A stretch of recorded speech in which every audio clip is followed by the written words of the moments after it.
Hey,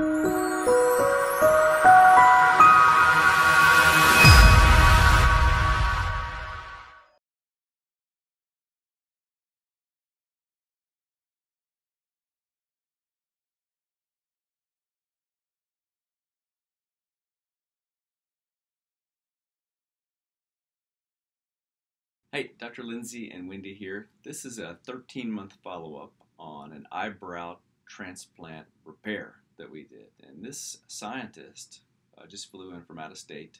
She used to live in our area and had 2 no-yield FUEs done for her eyebrows. And that's hard to do. She's got thick African-American hair bulbs, and those things are resilient. I know. We have done. And so the fact that she got no yield from those previous FUEs done elsewhere probably means to me they just couldn't find the angle, right? Because those roots are strong roots. Yes, she has you really do pull-ups on those roots if you can get them out. Definitely, yeah.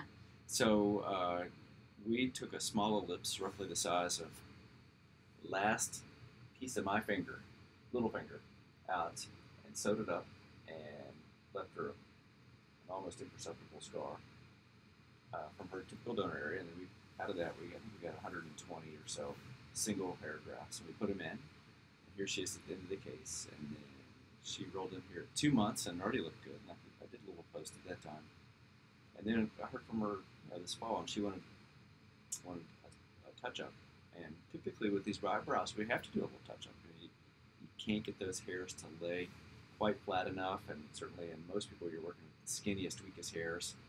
When she got here, I didn't think she needed a touch up at all. And she did say that she was very, very happy, but she is a little OCD about the picky about the eyebrows, and there were some little spots, so we ended up putting some more in there to completely fill them up. Yeah, and then she left the area, and we haven't seen her in follow-up. I imagine we'll see her when she comes back to D.C. for a meeting in a year or two, but she looks good. So take a look at these befores, and then the durings, and then the 1-month pictures, and then the 13-month pictures, and this is what we can typically accomplish with eyebrow reconstruction and repair.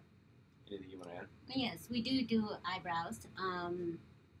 We don't do them to make eyebrows thicker. We do them when there's spaces that we can fill in. And the reason we're reluctant to do them just to make the eyebrows thicker is because eyebrow hair grows like a raindrop kind of like that. So the pointy on the end is short, only grows about half an inch long at the most, whereas the hair you work with up here grows as a cylinder and grows 1.5 feet long. So it just doesn't match as well. But if you don't have eyebrow hair, then you're happy to trim them and do all that right. Yeah. So if we can help you, please give us a call. Thanks.